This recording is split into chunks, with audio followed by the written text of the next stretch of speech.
Here's Andrew Reed. Please put your hands together.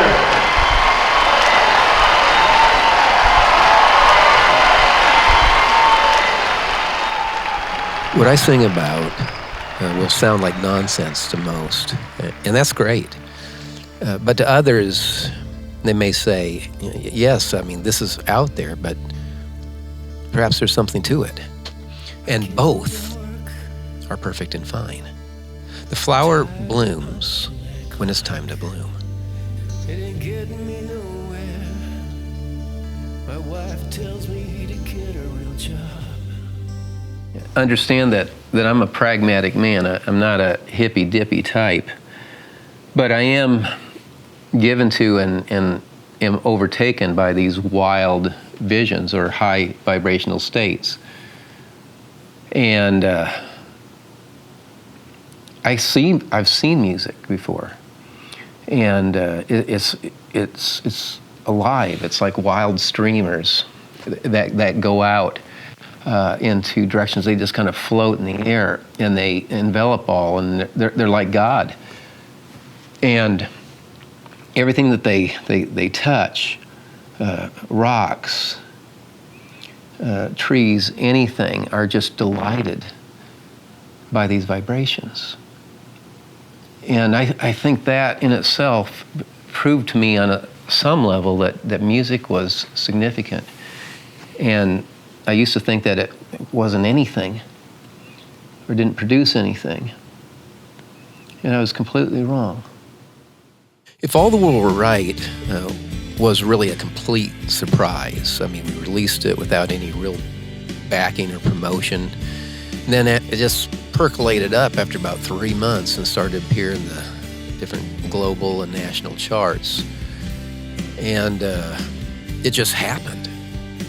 And I started getting on the roller coaster ride, doing many of the normal and expected things that musicians do after such. Endless promotion and what have you, but something inside of me, the winds of life, seemed to be taking me in this different direction, to isolate and do this kind of wilderness experience.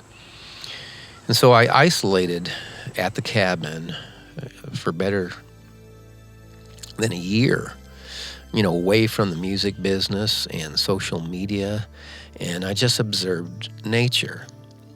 I watched it oscillate and ebb and flow, and I took note of its infinite color and variety, and I went into, these high vibrational states. And this is something that I've done really ever since I was a child, and it's been a little problematic, from a practical standpoint. And I learned to be embarrassed about it. And in fact, I wrote the song Spaceman, which is totally autobiographical. Because when I was growing up and I'd go into these states, people thought I was dumb, slow, on drugs. The true space cadet. And maybe or knew kids, or you're one yourself that this happens to. Growing up, a lot of parents didn't want their kids hanging out with me because even though I was benign and no harm would come their way, but they were afraid of my ideas and the way that I thought about things. And I think they were afraid because with a deep examination of themselves, they knew there was something to it. And in that made me truly dangerous. But anyway, I just, saw things, perhaps some things that other people didn't. And these visions have shaped my life enormously. Just like how the studios came about. I just had this vision this one morning, and it was just there, right out of thin air. And of course, I went up and I followed the vision, built the studios, and it turned out just like the vision said it would. And what I discovered is that if one can kind of accept themselves, these visions, these high vibrational states, amazing things will happen in one's life. Anyway, in this wilderness isolation, I mean, it wasn't any picnic like people would imagine. I mean, there's great chasms of suffering that had to be crossed, combined with these Everest-type moments of, but it's up and down, just like in nature. There are no straight lines or zeros. Well, after one of these periods or phases, it was a phase of deep agony. And then this lightness came upon me. I mean, it just flowed all over me. And I became as a bird of the air or as a lily of the field. So really, as a result of or during this isolation or wilderness experience, we recorded, this concept album as a bird of the air. And of course, things were captured in a time of inspiration by saturating analog tape running 3 times normal speed. And so you have this very, very different, unique sonic experience.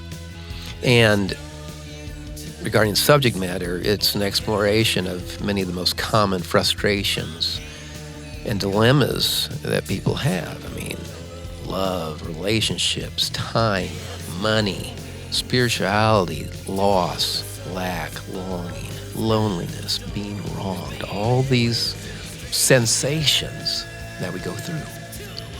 And I dedicated myself to art and beauty and the pursuit of truth. And these are mechanisms that will take people into these higher vibrational states. And I got to a place where, practically speaking, I couldn't function in the world.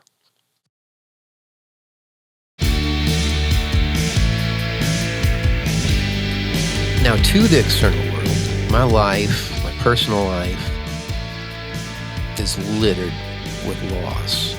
1,000 miles of wreckage. Marriages, the loss of my son, my parents, loss of all my savings a few times, loves, even my health, as I've had numerous breakdowns, and even the loss of my hands a few times due to accident and careless physician. But I don't wear those losses or death like a badge. One has to transcend these.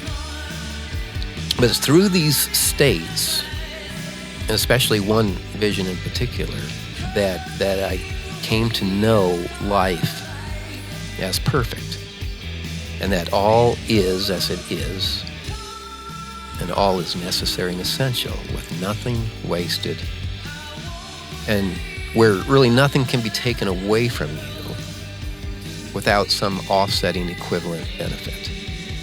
And that is the awakened state that liberates and makes the world a much lighter place as a bird of the air. As far as these altered states, these high vibrational states, now I give myself over to them freely, and I don't repress them anymore. And there's just huge liberation in that. And I suspect that most people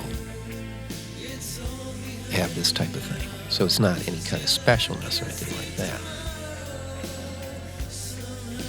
And this has to do with complete self-acceptance and a deep exploration of oneself. What do you really want? That's a critical question. And coming to a knowingness that everything is alive.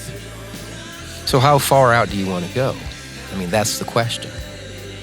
And what are you willing to throw away your life on?